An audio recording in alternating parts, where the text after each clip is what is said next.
tal? Buenos días. Hoy concluimos nuestro curso de comunicación. Esta es nuestra lección 17ª. Y bueno, en este sentido es importante mencionar, tratar de hacer una retrospectiva de todo lo que hemos visto a lo largo de estas ya con esta misma 17 lecciones, ¿no?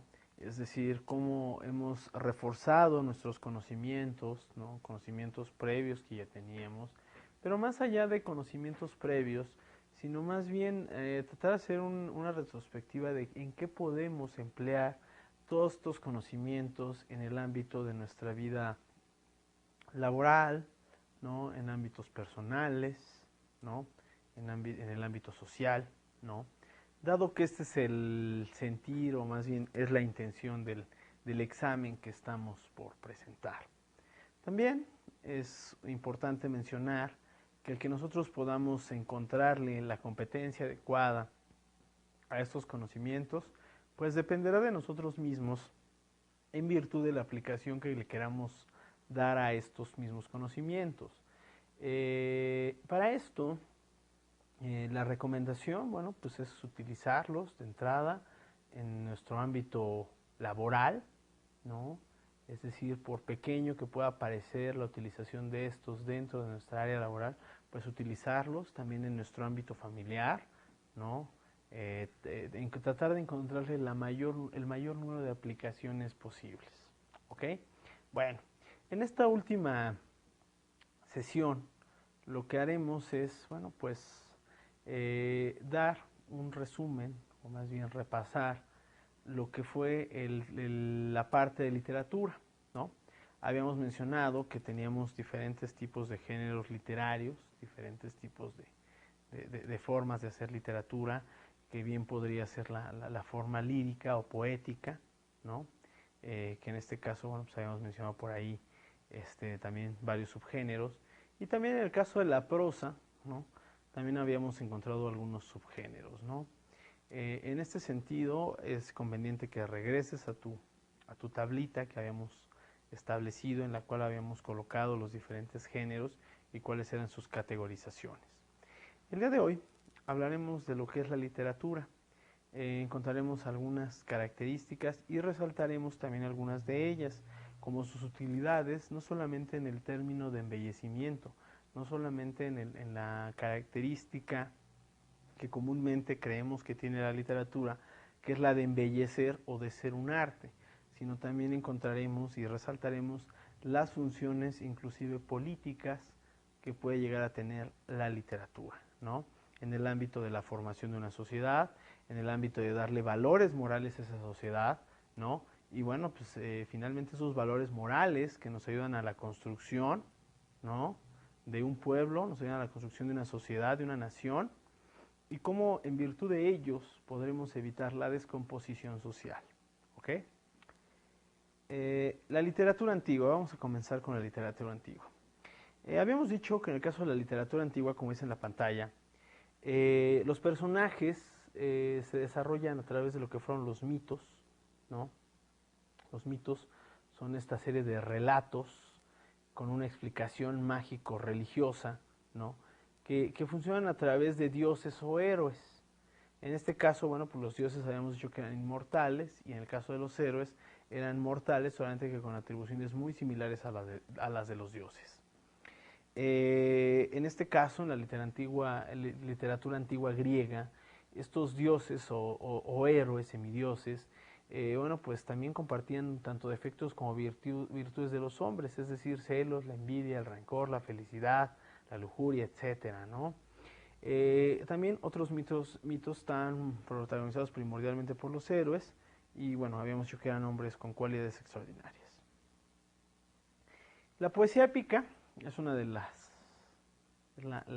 primera literatura de carácter occidental que aparece, y bueno, en el caso de la poesía épica, bueno, pues fue la griega la que alcanzó su mayor esplendor con obras como la Ilíada, o bien como la Odisea del poeta Homero, ¿no? Hay que recordar que el poeta Homero, o el escritor Homero, que escribe estas dos grandísimas obras de la literatura, no escribió estos textos en prosa, como a lo mejor comúnmente ahora los conocemos, sino que más bien él los escribe en forma versificada, ¿no? Y bueno, también hay que entender que también se estaba construyendo el lenguaje griego en ese momento a través de sus dos formas, que eran el jónico y el eólico, ¿no? Pero bueno, aquí la importancia es lo que nos quiso reflejar Homero con sus dos obras, ¿no?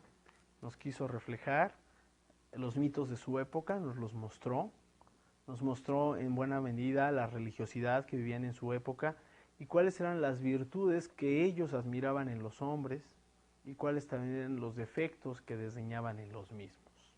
¿Ok? También hablamos de la poesía lírica, en el caso de los griegos, y bueno, en este caso habíamos hablado de Tepandro, que vivió, bueno, pues en Esparta y está considerado el primer poeta lírico, ¿no? Ya que él le va a incluir música a sus obras literarias, ¿no? Hay que recordar que estos empezaron con himnos o nomos y que además eran cantados por una sola voz, aunque después también ya se fue formando la lírica coral, que es aquella en donde ya encontrábamos varias voces y que van a ser en algún momento, o más bien se convertirán en el antecesor de lo que son las obras teatrales de carácter dialogal, ¿sí? Bueno, entonces, bueno, pues ahí a través de la poesía lírica es que encontramos lo que más tarde será la formación o la creación del teatro. También habíamos mencionado que uno de los subgéneros que se crea ahí en Grecia será la tragedia, ¿no? Tal y como se la conoce, se cree que fue creada en el siglo VI por el poeta Esquilo, y que bueno, de ahí, ¿qué nos querían hablar en las tragedias? En las tragedias, bueno, pues nos hablaban de la relación entre los hombres y los dioses, y todas estas con un final trágico, ¿no? Con un final en el cual el personaje principal de la obra, bueno, pues era víctima, ¿no? Del destino, víctima del destino y de malas decisiones, ¿no? Que lo llevaban, bueno, pues precisamente a ello, ¿no? A una tragedia, ¿no? Ahí también tendríamos a poetas como Eurípides con sus llamadas tragedias, ¿no? Entonces, bueno, pues también es un subgénero ya muy arcaico, pero que hasta la fecha sigue teniendo validez. La comedia.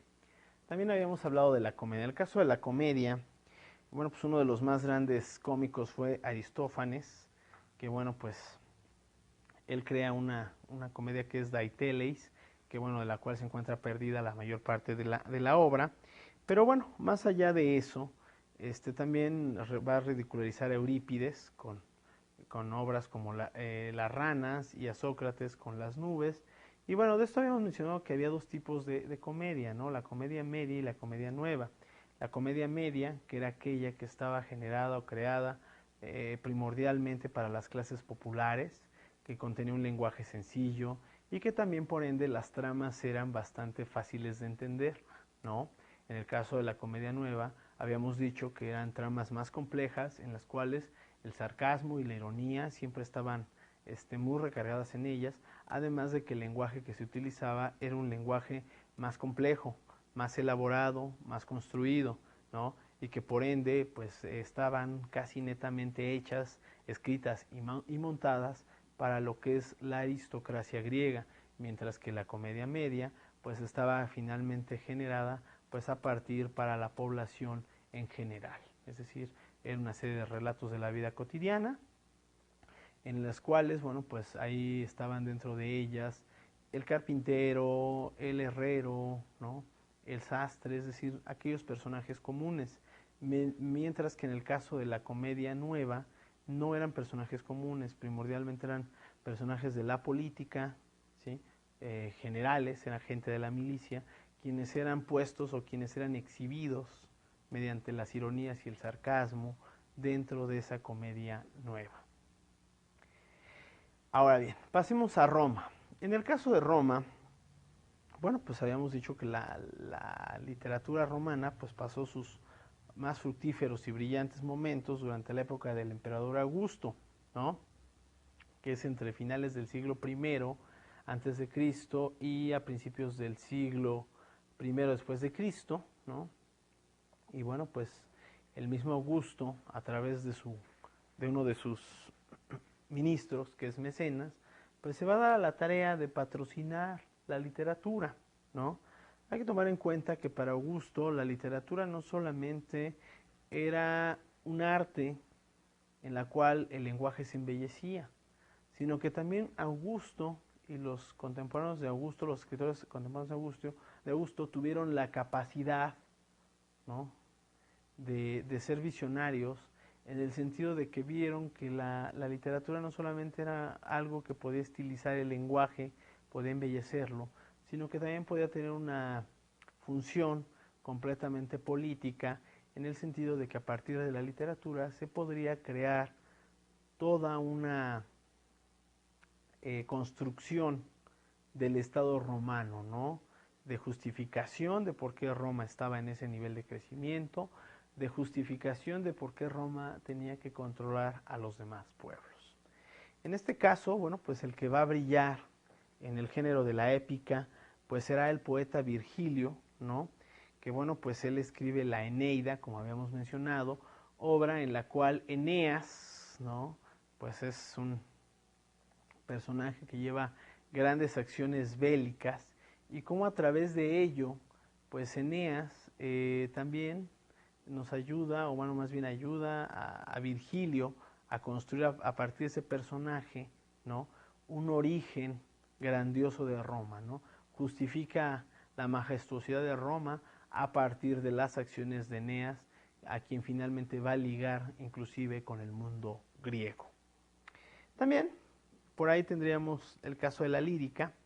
En el caso de la lírica, bueno, pues si bien Virgilio contribuyó en la épica, también participó en las obras de carácter lírico, pero ahí también encontraríamos a otro poeta, que sería el caso del poeta Horacio, ¿ok? Y bueno, en este caso, la poesía lírica, pues también va a tener ese acompañamiento musical, no solamente de instrumentos, sino también va a gozar de los elementos de un coro. A partir de la lírica, ¿no?, y todo esto va a ser un espectáculo que a los romanos les va a atraer muchísimo, solamente que en el caso de los romanos, a diferencia de los griegos, los romanos van a preferir las comedias a las tragedias. En el caso de los griegos tenían una predilección por las tragedias.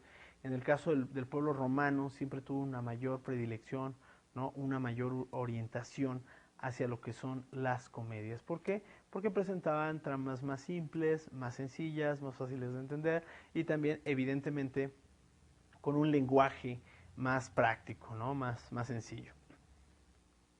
Ahora, en el caso de la literatura medieval, hablamos de la literatura medieval, y bueno, en este caso habíamos mencionado que buena parte de los primeros siglos de la Edad Media, estamos hablando a partir del siglo V más o menos, a mediados de casi alcanzando el milenio, la mayor parte de la obra literaria en ese sentido, pues eran obras de tipo religioso, ¿no?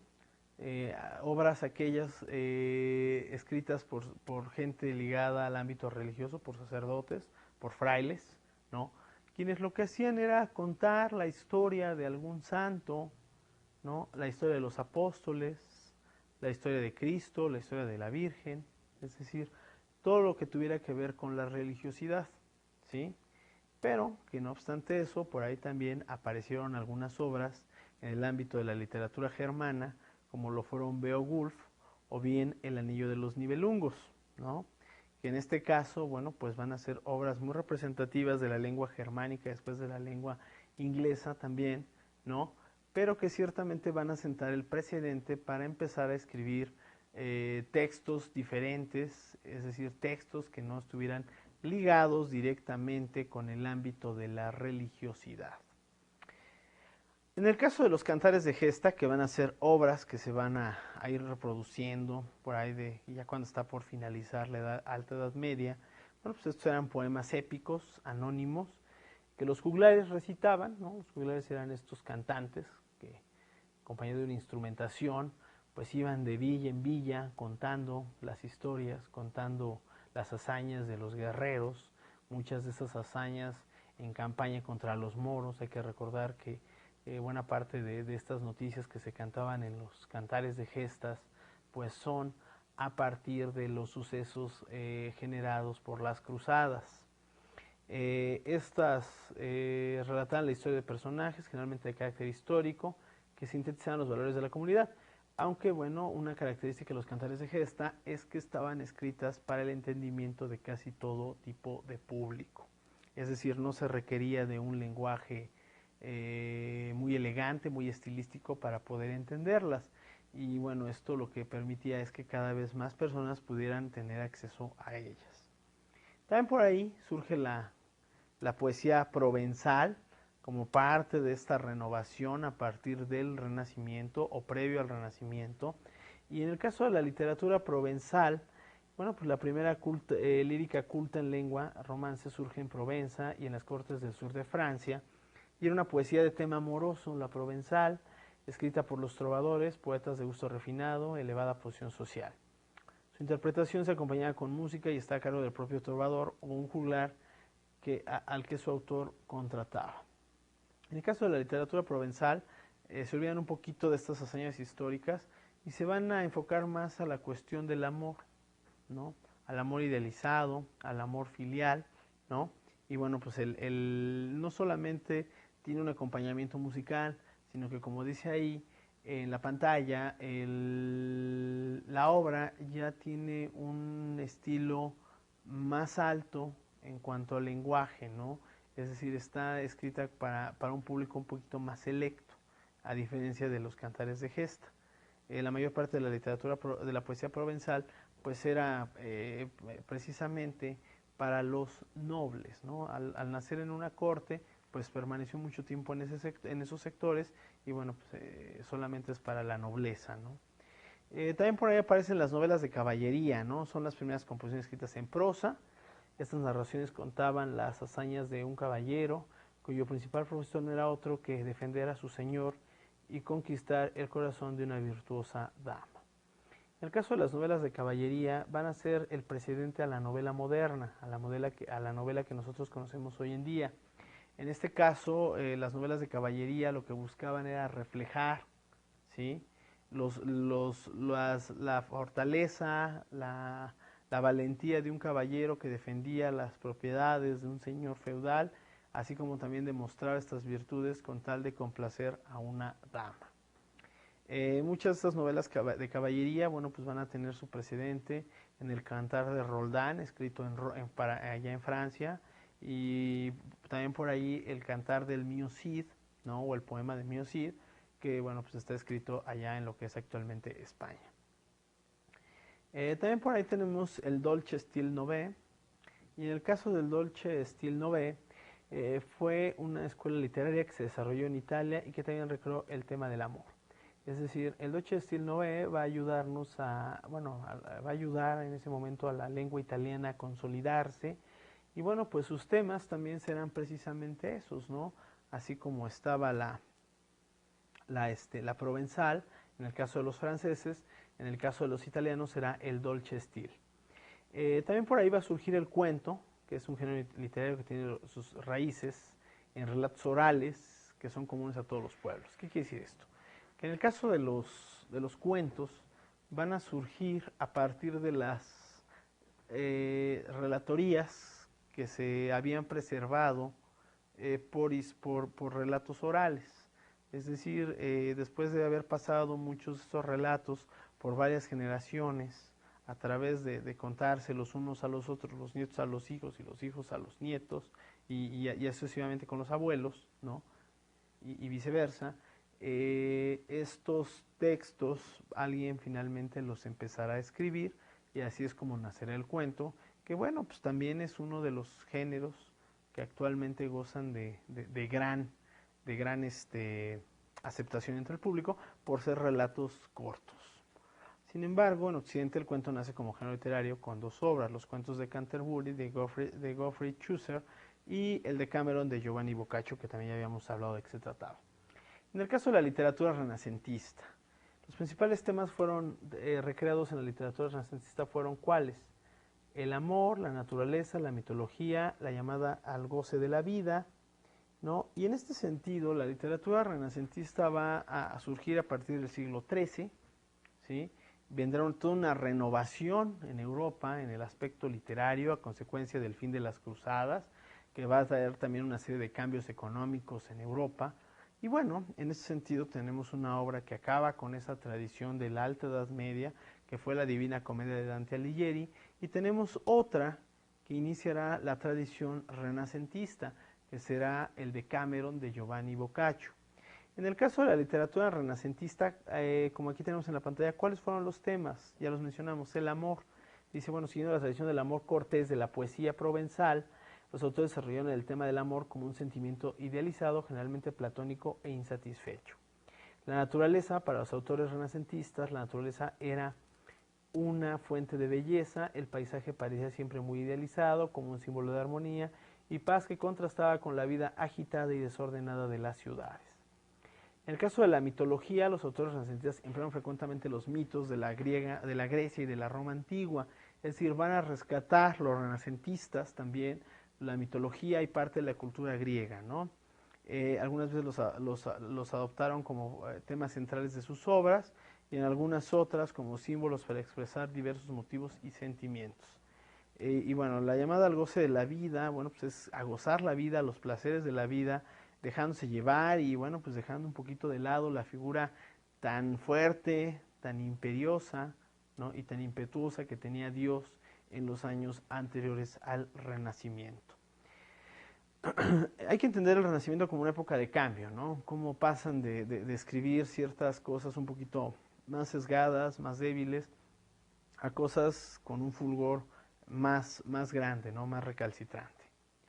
Ahora, en el caso de la literatura barroca, después de esto del Renacimiento, en el cual tenemos a Boccaccio, también tenemos a Petrarca y también tuvimos por ahí a Shakespeare, que está considerado uno de esos renacentistas, y entenderíamos que a partir de esto las formas literarias van a crecer, se van a generar y se van a regenerar, y bueno, pues aparecerá la corriente barroca. En el caso de la corriente barroca, bueno, pues ¿cuál fue el predominio de esta? Bueno, pues hay que recordar que en España se le llamó eufismo, preciosismo en Francia y culteranismo en España, ¿no? Y que bueno, pues una de las características básicas del barroco será el exceso, ¿no? El exceso en los adornos, en las formas, pero que también hay que entender que en algunas de estas naciones, como el caso de España, que es una donde se da una de las mayores explosiones del barroco, es también precisamente por los momentos, por el buen momento económico por el que está atravesando España, a partir de los beneficios económicos que está obteniendo de sus colonias en América. Ahora bien, características de esta literatura barroca.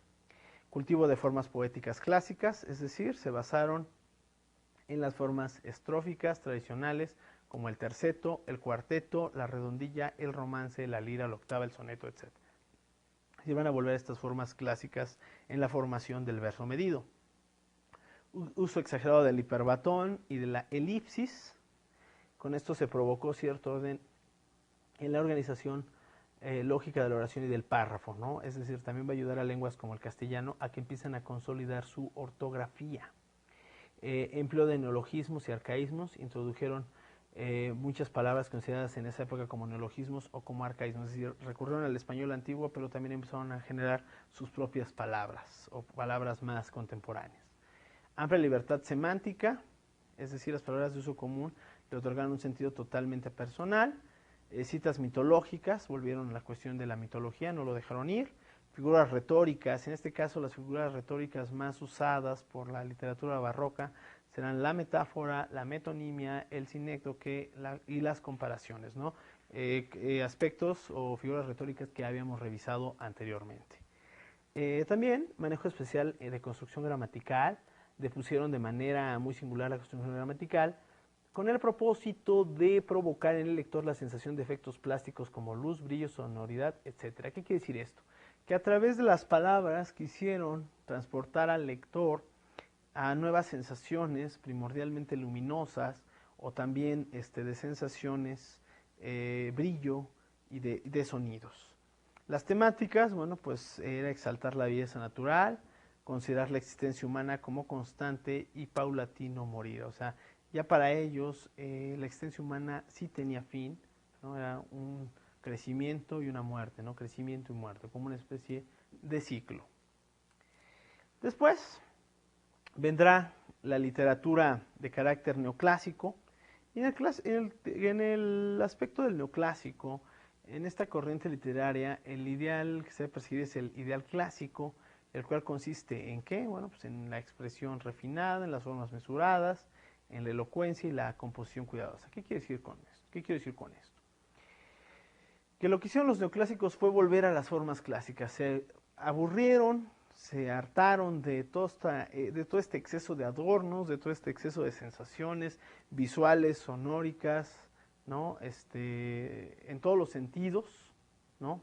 Tácticas también. Y bueno, pues lo que hicieron fue regresar a las formas clásicas, a formas más sencillas, más equilibradas, con una expresión refinada, es decir, con un correcto y muy sencillo manejo del lenguaje, con formas mesuradas, evitando ese uso excesivo de los barrocos, de las figuras retóricas, la elocuencia, es decir, que fuera algo que se entendiera, y bueno, pues una composición muy cuidadosa, ¿no? En este sentido, también ahí en la literatura neoclásica va a nacer un género literario que será el ensayo, ¿no? Que es en el cual, pues a partir de una polémica, se genera todo un texto, ¿no? Con una construcción gramatical adecuada, con una estructura también literaria, etcétera. Después vendrá la literatura romántica, ¿no? En el cual, pues, el uso y abuso de la sinestesia va a estar presente, ¿no? En esta es la característica en donde se mezclan las sensaciones a través de los sentidos, en el caso de la sinestesia. Explorar, conocer, exponer lo nuevo, el paisaje se vuelve un personaje en las obras literarias. Aquí lo que hay que entender es que el romanticismo nace con toda esta serie de revoluciones burguesas dadas a partir del movimiento ilustrado, como fueron la independencia de las 13 colonias, hoy los Estados Unidos, la Revolución Francesa también por ahí, e inclusive la Revolución Industrial y las independencias de los países latinoamericanos. En ese sentido tenemos que entender que en el caso de la literatura romántica, este uso de la sinestesia, pero también del hipérbole, pues va a ser una constante, ¿no? Las descripciones de los paisajes serán muy extensas, ¿no? Y en muchas de estas ocasiones, pues los personajes, pues morirán por sus ideales, ¿no? Ya sean por ideales políticos, por ideales religiosos, o en las más de las veces por ideales de carácter amoroso. Hay que tomar en cuenta que aquí uno de los grandes escritores románticos fue Goethe a través de su Werther, aunque no solamente tiene esta obra, también tiene por ahí el Fausto. ¿Ok? También hay que tomar en cuenta que para el caso de los países latinoamericanos, el caso específico de México, la literatura romántica la vemos, o la más bien la vimos, ya expresada, ¿no? Ya exponencializada en lo que fue la literatura de carácter costumbrista, ¿no? Donde se explicaban y se generaba una especie de idealización de la sociedad, ¿no? Y muchas de estas obras, pues en algunas de ellas tienen un carácter moralizante, ¿no? Así como también en el caso de la Argentina con la literatura gauchesca, ¿no? El Martín Fierro, por ejemplo.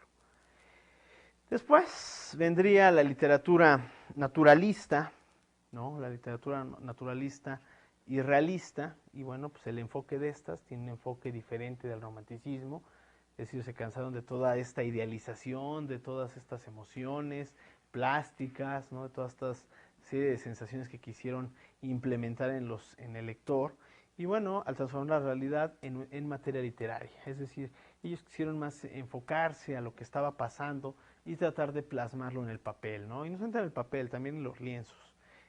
Ya que existe subordinación al subjetivismo, mientras que en aquel predomina lo objetivo. Es decir, los realistas y los naturalistas van a pretender escribir lo más apegado a la realidad, van a tratar de ser más objetivos. Aquí también hay que tomar en cuenta que para que sucediera ello, hay una gran cantidad de nuevas experiencias científicas en ese momento.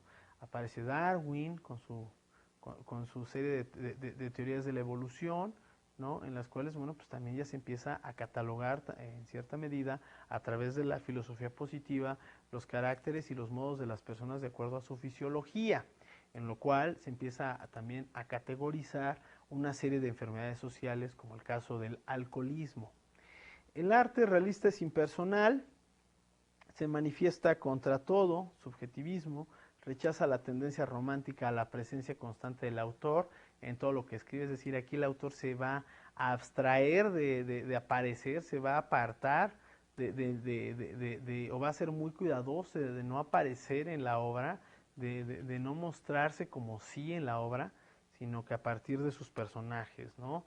En consecuencia, el escritor no debe permitir que su profesología aflore en sus textos, es decir, lo que hace el autor realista es únicamente contar lo que pasó, contar lo que él vio o tratar de contar lo que vio sin emitir un juicio personal. La reproducción exacta de la realidad, el realista tiene mucha estimación por la fidelidad descriptiva, son obras muy descriptivas, también muy escuetas en su descripción, y pretende a veces la exactitud científica tanto en los ambientes como en el aspecto psicológico. Estilo y forma, la retórica romántica, y prefiere la prosa sobria, ¿no? Les gusta un poquito utilizar la retórica de carácter romántico, pero al momento de hacer su prosa es muy sobria. Se cultiva meticulosamente el tratamiento de la forma hasta que el texto se convierte en realidad misma. El arte de la paciencia, donde cada palabra se elige por su significación preferida y provoque una brutalidad. Los géneros y los personajes, bueno, pues ya casi no hay drama, casi no hay lirismo, son descripciones históricas la mayor parte de ellas, y bueno, pues hay preferencia por detallar lo físico, lo psicológico y una investigación minuciosa. Los personajes ya no son arrasados por fuerzas desconocidas, sino que todas sus actuaciones tienen una explicación de carácter natural. Es decir, para los autores realistas y naturalistas, ya los personajes no son víctimas de una fuerza suprema, ¿no? De algo que los ha llevado hasta ahí, ¿no? Sino que es más bien ellos son responsables de su circunstancia. Y bueno, ¿qué características tiene la literatura naturalista? Es una interpretación artística que intenta demostrar su validez en términos de ciencias experimentales. Vuelvo a lo mismo, los avances de la ciencia en ese momento van a generar esto en los autores. Es determinista, para ellos, bueno, pues el medio constituye, el medio constituirá el porqué del carácter de los hombres, ¿no? Para ellos el medio es lo que va a generar el crecimiento o el deterioro de un hombre como ser, ¿no? Y bueno, dice también que los personajes son víctimas o prisioneros de la herencia o de su ambiente, es decir, también, ¿no? La cuestión de los genetistas también se empieza a hacer presente en las obras naturalistas. La técnica científica, las descripciones naturalistas pretenden reproducir la realidad, pero apoyándose en las leyes que hay detrás de las apariencias. En el caso de la literatura realista, los temas predilectos son el alcoholismo, la prostitución, el adulterio, la miseria. El autor hurga en las llagas sociales, es decir, es un fuerte crítico de los vicios de la sociedad. Son relatos generados a partir de la nueva vida urbana que se está viviendo en la Europa de finales del siglo XIX. Y bueno, pues evidentemente muchos autores hablan de cómo se envicia la sociedad al incluirse en ese mismo grupo o convoy urbano. Predomina la novela, se prefiere la descripción al diálogo. Debido a su brevedad, el cuento es muy escaso, ya que el escritor necesita de mayor espacio para comprobar sus teorías. Es decir, en muchas de estas, el autor lo que busca es reflejar una teoría científica en su obra, sobre alguna de las lacras sociales, ¿no? Sobre alguna de las enfermedades sociales, que puede ser el alcoholismo, la drogadicción, la prostitución y bueno, el adulterio o bien la miseria. Después, los modernistas y los realistas le darían paso a los realistas y los naturalistas le darían paso a los modernistas y a los señores de la generación del 98. En el caso del modernismo, pues gozó de los principios del Parnaso y simbolismo, fueron las dos escuelas modernistas. Y bueno, ¿por qué se caracterizó? Se caracterizó por repudio a lo convencional y lo dogmático, rebeldía contra los convencionalismos sociales, revaloración de la antigüedad indígena, en el caso de los que tuvieran población indígena, afrancesamiento y cosmopolitismo. El erotismo, como una máxima de la rebeldía, también va a ser expresa en esta corriente literaria, ¿no? El modernismo se inspiró en dos escuelas literarias, el Parnaso y el simbolismo. El parnasianismo instaló el culto a la perfección formal, el simbolismo persiguió un mundo profundo y sensible, símbolo o reflejo de la realidad existente. Por parte de los parnasianos se tomaron las siguientes características: búsqueda de lo lejano, lo exótico, la antigüedad griega, oriental, inclusive para los parnasianistas las culturas mesoamericanas aquí de México, bueno, pues también fueron parte de su objeto, ¿no? La preocupación de la forma, invención verbal, manejo virtuoso de la lengua, es decir, fueron más cuidadosos en su forma, ¿no? En la escritura, en el estilo. Mientras que los simbolistas, bueno, pues fueron más a la cuestión espiritual, a la religiosidad, fueron más gustosos por lo altivo, y bueno, van a desechar lo vulgar, son más cosmopolitas los simbolistas, ¿no? Y bueno, la renovación del verso y la prosa, y bueno, van a buscar una serie de simbolizaciones.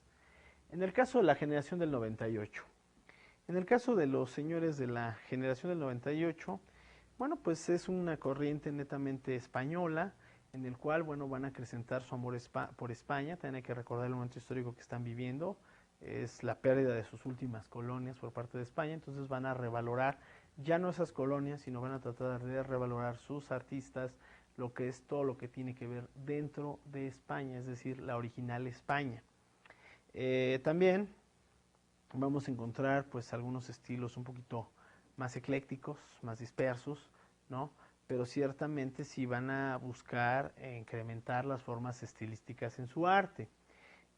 También en este caso la generación del 98 no deja de pasar desapercibida. Van a tratar de buscar sacar al lector del marasmo, ¿no? De la flojera, de la apatía más bien, al lector español, ¿no? A partir de todo esto, ¿no? De la exaltación de la patria española.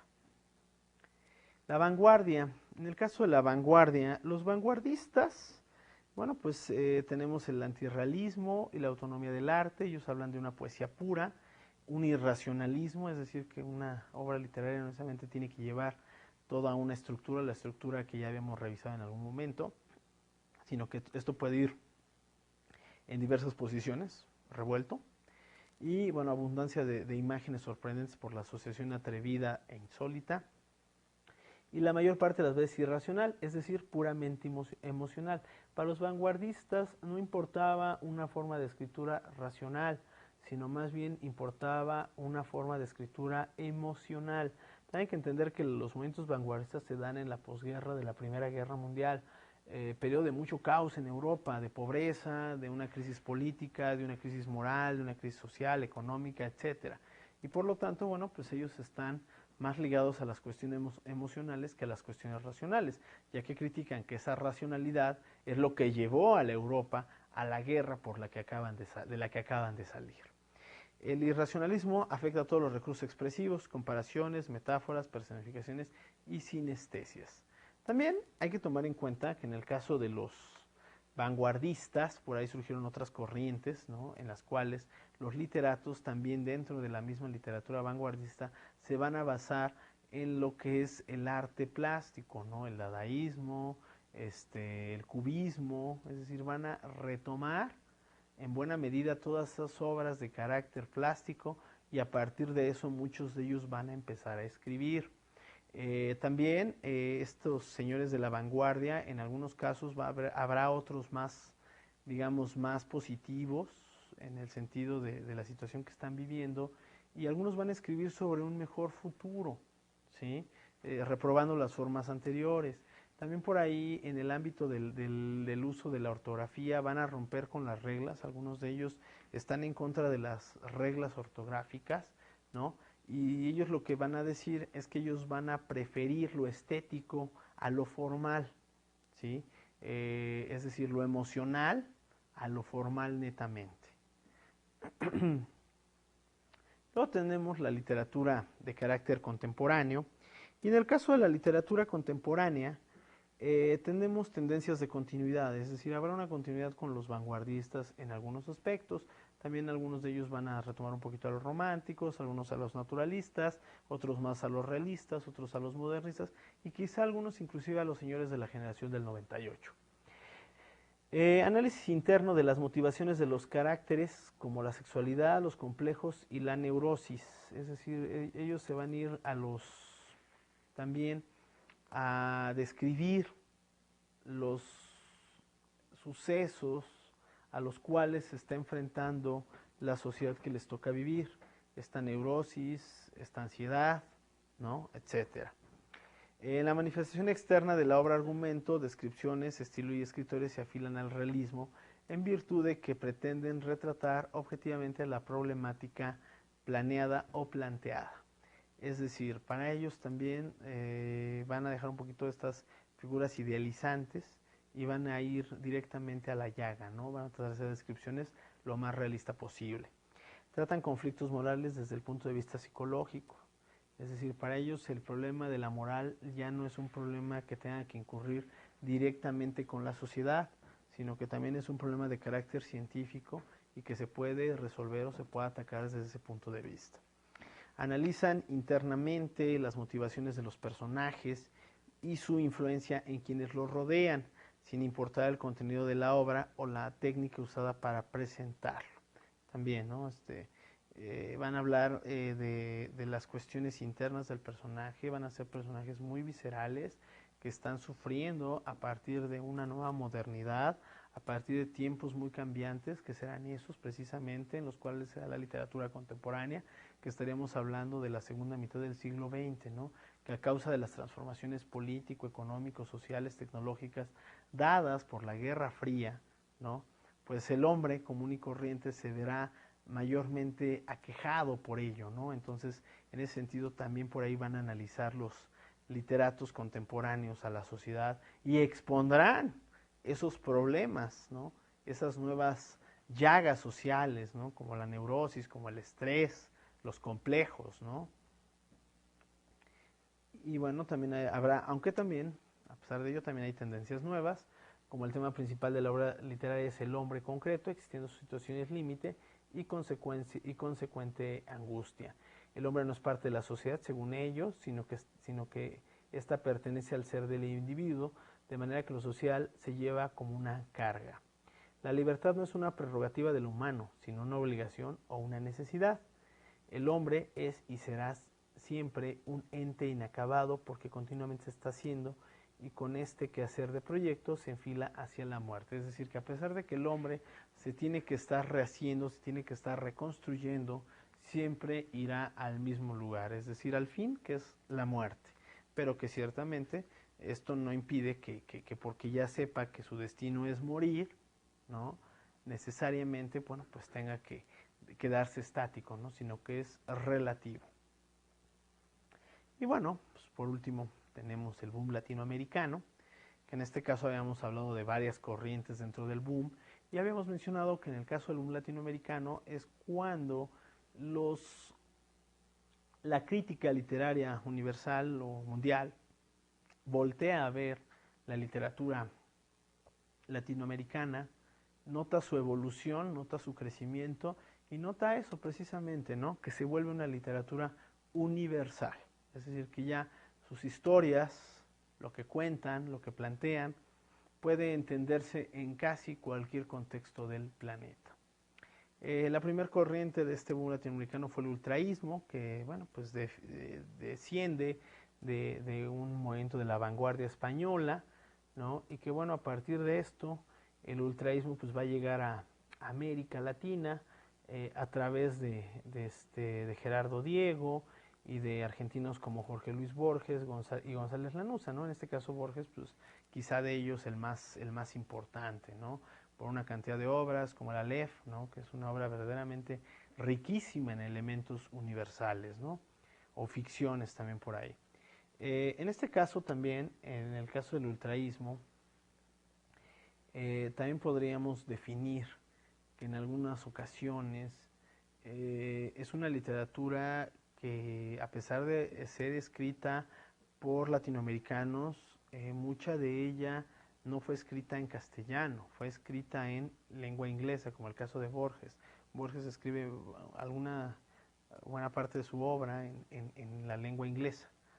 También tenemos el creacionismo, que es una versión americana del ultraísmo español. El creacionismo fue patrocinado por el poeta chileno Vicente Huidobro. Como ejemplo se puede presentar su poema Arte Poético, ¿no? En donde él expone otra forma de hacer poesía. También tenemos la literatura fantástica, que bueno, pues quizás esta es la que más tuvo, fue una de las que tuvo una mayor, digamos,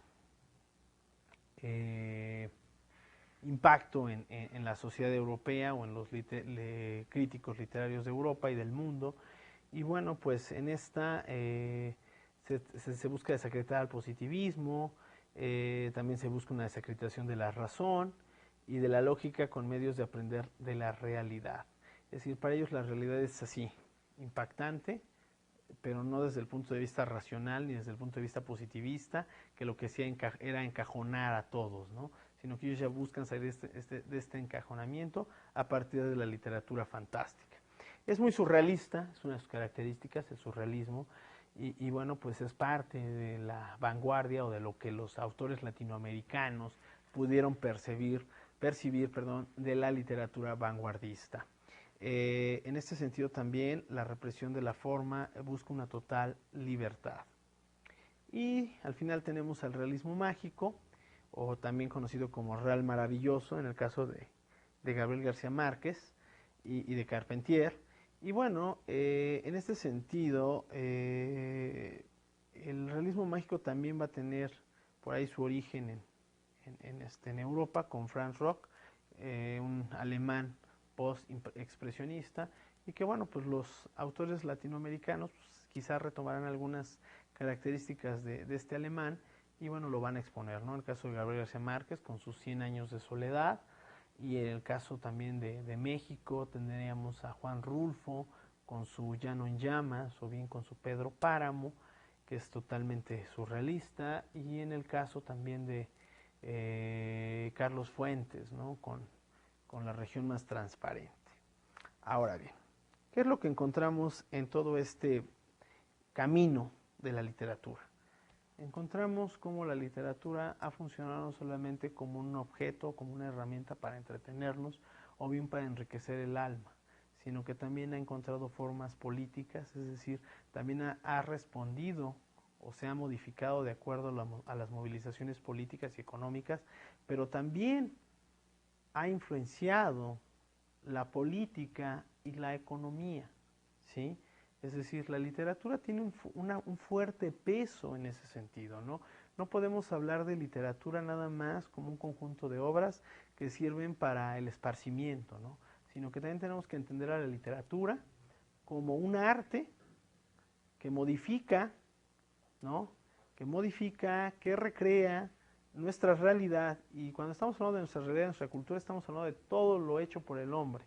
Hay que recordar que cultura es eso, todo aquello que rodea al hombre, desde el aspecto más complejo, como lo puede ser la ciencia, como puede ser la política, como lo puede ser la economía, hasta aspectos más prácticos y más cercanos a la cotidianidad, como puede ser el transporte público, como puede ser el comercio ambulante, ¿no?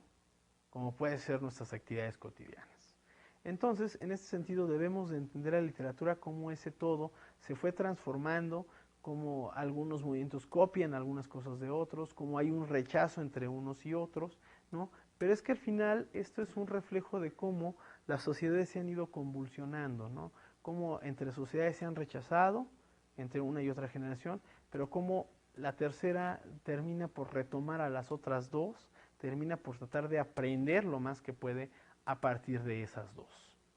Bueno, pues entonces, en este sentido, tenemos que entender cómo la literatura también nos ayuda a entender el círculo o circuito de la comunicación. Bueno, pues esta es nuestra última sesión del área de comunicación. Espero que resuelvan sus ejercicios de evaluación, ¿no? Y bueno, pues nos veremos próximamente en lo que es comprensión lectora y también lo que es la redacción del ensayo. Gracias.